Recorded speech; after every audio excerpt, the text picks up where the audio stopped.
तो ये कहानी अकीरा की है, जो कि अपने हाई स्कूल को पार करने के बाद उसका सपना होता है कि एक प्रोडक्शन कंपनी में जॉब करने का। फाइनली उसे वो जॉब भी मिल जाती है, जिसे पाकर वो काफी हैप्पी हो जाता है। और इसकी जॉब की शुरुआत हुई थी 3 साल पहले से। हम देखते हैं वो ऑफिस में सभी लोगों को अपना इंट्रोडक्शन देता है और बोलता है कि मेरा नाम है अकीरा टैंडो और मैं इस ऑफिस में अपनी जी जान से मेहनत करूंगा और मैं इस कंपनी को और भी ऊंचाइयों पर लेकर जाऊंगा। जिसे सुनकर सभी लोग खुश हो जाते हैं और उसके लिए तालियां बजाते हैं। तो अकीरा सोचता है कि पहले दिन मुझे लगा कि ये कंपनी बहुत अच्छी है और एक प्रोडक्शन कंपनी में जॉब मिली, उसी कंपनी में जो मेरा सपना था। इसके बाद उसका बॉस उसकी टेबल को दिखाता है जिधर उसे काम करना है। तो उसका बॉस बोलता है कि अगर तुम्हें कुछ समझ ना आए तो डिपार्टमेंट चिफ कोसुगी से पूछ लेना। इसके बाद बॉस उधर से चला जाता है और वो दोनों एक दूसरे को हेलो हाय करते हैं। इसके बाद अकीरा एक लड़की से टकरा जाता है। वो उस लड़की को देखता है तो देखता ही रह जाता है, जिसके बाद वो उसे माफी मांगता है। लड़की बोलती है कोई बात नहीं। इसके बाद लड़की उसे अपना नाम अटोरी बताती है। वो बोलती है अगर तुम्हें कोई भी मदद की जरूरत पड़े तो मुझे बता सकते हो, मैं यहाँ से सीधा जाकर लेफ्ट की तरफ बैठी हूँ। और उसे पहले दिन के लिए ऑल द बेस्ट बोलती है। फिर सीन चेंज होता है। हम अकीरा को ऑफिस के एम्प्लॉयों के साथ देखते हैं। वो अपने ऑफिस के पहले दिन को सेलिब्रेट कर रहा होता है। तो वो लोग पूछते हैं अकीरा तुम्हारी कोई गर्लफ्रेंड है? तो अकीरा बोलता है कि अब तक तो कोई नहीं। तो उनमें से एक बंदा बोलता है कि एथलेटिक बॉडी है तुम्हारी, तुम कुछ खेला करते थे क्या? तो अकीरा बोलता है कि हाँ मैं रग्बी खेला करता था अपने कॉलेज में। तो उसकी नजर उस लेडी अटोरी पर पड़ती है। अटोरी भी उसे देखकर मुस्कुरा रही होती है, जिसे देखकर अकीरा सोचता है कि ये कितनी ज्यादा सुंदर है, बिल्कुल वैसी तो जैसी मुझे पसंद है। तो अकीरा डिसाइड करता है तो ठीक है, अब मैं कड़ी मेहनत करूंगा और इस अपने अच्छे रिजल्ट से इम्प्रेशन जमाऊंगा। इसके बाद वह सभी लोग खड़े होते हैं और बोलते हैं कि अब हमें चलना चाहिए दोस्तों। तो अकीरा बोलता है कि अच्छा ठीक है, कल फिर से ऑफिस में मिलेंगे। हम देखते हैं बोलो अपने ऑफिस के आईडी कार्ड को बाहर निकाल लेते हैं और बोलते हैं कि चलो फिर से ऑफिस चलो, बहुत काम है। तो ये देखकर और सुनकर अकीरा चौंक जाता है। इधर हम ऑफिस में देखते हैं जिधर आधी रात में भी सब लोग काम किए जा रहे थे। ये देखकर अकीरा सोचता है कि आखिर ये सब चल क्या रहा है, अभी भी सब काम में लगे हुए हैं, ऐसा हमेशा तो नहीं होता होगा। अकीरा बताता है कि मैंने पहले दिन पूरी रात काम किया, अगले दिन सुबह में ऑफिस में ही था, फिर इसके बाद शाम हुई।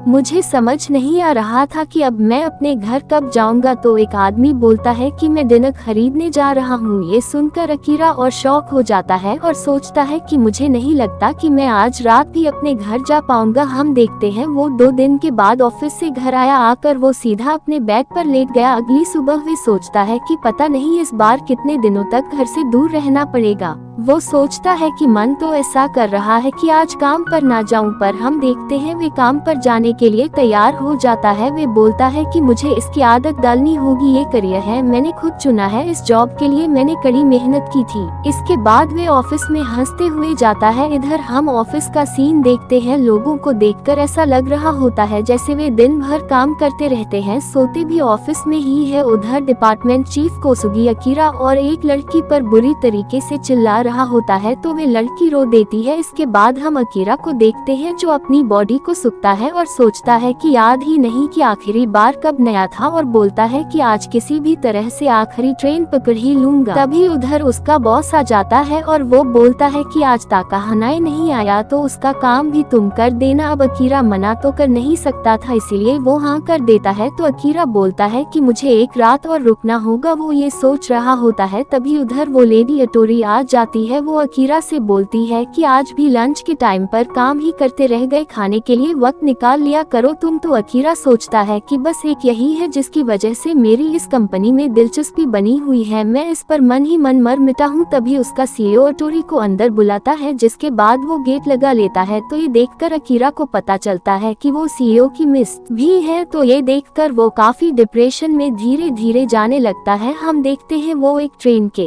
सामने खड़ा होता है। वो बोलता है कि ये गेट मुझे रोक रहा है, अगर ये नहीं होता तो मैं ट्रेन के आगे कूद जाता और कल से काम पर नहीं जाता। देख रहे हो बंदा कितना डिप्रेशन में चला गया है। अगर ऐसी कंपनी हो जिधर तुमसे दिन भर काम ही काम कराया जाए तो कोई भी डिप्रेशन में चला जाए। इसके बाद हम अकीरा को उसके घर पर देखते हैं। उसके घर को देखकर ऐसा लग रहा होता है जैसे वो कूड़ा कचरा फेंकने की जगह हो। अकीरा को भी देखकर ऐसा लग रहा होता है जैसे वो एक जिंदा लाश बन गया हो। हम देखते हैं वो फिर से तैयार होकर ऑफिस के लिए निकलता है। वो अपने गेट पर एक लेटर को देखता है और बोलता है कि मैं अपने बाइक की पार्किंग स्पेस के पैसे तो देना भूल ही गया। फिर वो जैसे ही बिल्डिंग मैनेजर के पास जाता है वो देखता है कि एक बंदा एक लड़की को बुरी तरीके से खा रहा होता है। फिर वो आदमी अकीरा को देखकर उसकी तरफ बढ़ने लगता है तो ये देखकर अकीरा घबरा जाता है, उधर से भागने लगता है और भी बंदे उसके पीछे पड़ जाते हैं। अकीरा अपनी जान बचाकर भागता है और बोलता है आखिर ये लोग कौन है, ये सब क्या हो रहा है। तो अकीरा उन्हें ठीक से देखता है तो उसको समझ आता है कि ये तो ज़ॉम्बीज है। ज़ॉम्बीज उसके पीछे पड़ जाते हैं। तो अकीरा सोचता है कि अगर ऐसा ही चला रहा तो मैं ऑफिस के लिए लेट हो जाऊंगा। वो भागते हुए अपने शहर को देखता है और वो बोलता है कि एक मिनट, तो क्या इसका मतलब ये है कि आज के बाद मुझे काम पर नहीं जाना पड़ेगा। वो काफी खुश हो जाता है तो वो जोर से चिल्लाते हुए बोलता है इसका मतलब अब मैं आजाद हूँ। और वो हंसते मुस्कुराते हुए भागता है जैसे उसमें जान आ गई हो। वो बोलता है कि आज मैं इतना खुश हूँ मैं बता नहीं सकता, आज मेरी छुट्टी है। इसके बाद वो ज़ॉम्बीज से बचते हुए एक बिल्डिंग की छत पर लेट जाता है और सोचता है कि आज क्या करना चाहिए। मैंने सोचा था कि अगर वक्त मिला तो मोटरसाइकिल लाइसेंस के लिए जाऊंगा, या दिन की शुरुआत पीने से कर सकता हूँ, या पूरा दिन मूवी देख सकता हूँ। वो सोचता है कि ऐसे कई ढेर सारे काम है जो मैं करना चाहता था, आज से मैं वो सब कर सकता हूँ। फिर अकीरा लेडी एटोरी के बारे में सोचने लगता है और बोलता है कि कोई बात नहीं, अगर वो किसी की मिस्ट्स है तो, लेकिन दिल की बात ना बोलने का अफसोस करने से ज्यादा ये अच्छा होगा कि ज़ॉम्बीज मुझे खा जाएं। वो बात जो मेरे दिल में 3 साल से है। जिसके बाद वो साइकिल लेकर सीधा उसी लेडी के घर पर जाने के लिए भागता है। इधर हम शहर की हालत को देखते हैं, चारों तरफ ज़ॉम्बीज होते हैं, धीरे धीरे लोग अफेक्टेड होते जा रहे होते हैं। इसके बाद हम अकीरा को देखते हैं जो ज़ॉम्बीज से बचता हुआ लेडी एटोरी के घर पहुंच जाता है। अकीरा देखता है कि डोर खुला हुआ है। वो जैसे ही दरवाजे को खोलता है वो अंदर एक ज़ॉम्बी को देखता है जो कि उसका बॉस ही होता है। अकीरा उसे देखकर अपना पूरा फ्रस्ट्रेशन निकाल देता है। वो बोलता है सुनिए सर, मुझे आपको कुछ बहुत जरूरी बात बताना चाहता हूँ। ऑफिस में काम के घंटे इतने ज्यादा है कि मैं इंसानों की तरह रहना भूल गया हूँ। मुझे कुछ भी समझ नहीं आ रहा आखिर मैं आपकी कंपनी में क्यों काम कर रहा हूँ, लेकिन अब मैं अपनी जिंदगी को फिर से जीना चाहता हूँ, इसलिए आज के बाद मुझे आपकी कंपनी में काम नहीं करना। जिसके बाद अकीरा भागते हुए अपने बॉस को पीछे धकेलता है और खिड़की से नीचे फेंक देता है। फिर उसकी नजर लेडी एटोरी पर पड़ती है जिसे देखकर वो काफी उदास हो जाता है और रोने लगता है क्योंकि वो लेडी भी ज़ॉम्बीज बन गई थी। अकीरा रोते हुए बोलता है कि जिस वक्त मैंने अपनी जॉब के पहले दिन तुम्हें देखा था तब से ही मैं हमेशा दिल में तुमसे प्यार करता रहा हूँ, तुम मेरा पहला प्यार हो। फिर एटोरी उसकी तरफ बढ़ने लगती है तो अकीरा भी अपनी जान बचाकर उधर से भागता है। इसके बाद हम अकीरा को एक शॉप के बाहर बैठा ड्रिंक करता देखते हैं। वो बोलता है कि कल परसों और अगले हफ्ते मुझे काम करने के लिए नहीं जाना पड़ेगा। देख रहे हो यार बंदे को कितना डिप्रेशन में था, इतना कुछ हो गया फिर भी काम के बारे में सोच रहा है। तो वो बोलता है कि हम आज भी मर सकते हैं और आज से 60 साल बाद भी, लेकिन हमें वो सब करने का वक्त नहीं मिलता जो हम करना चाहते हैं। इसके बाद वो खड़ा होता है और शॉप के अंदर जाकर बुक और एक पेन को लेता है और उसमें कुछ लिखने लगता है। इसी के साथ इस एपिसोड की एंडिंग होती है। तो कमेंट में बताएं एपिसोड 1 कैसा लगा। धन्यवाद।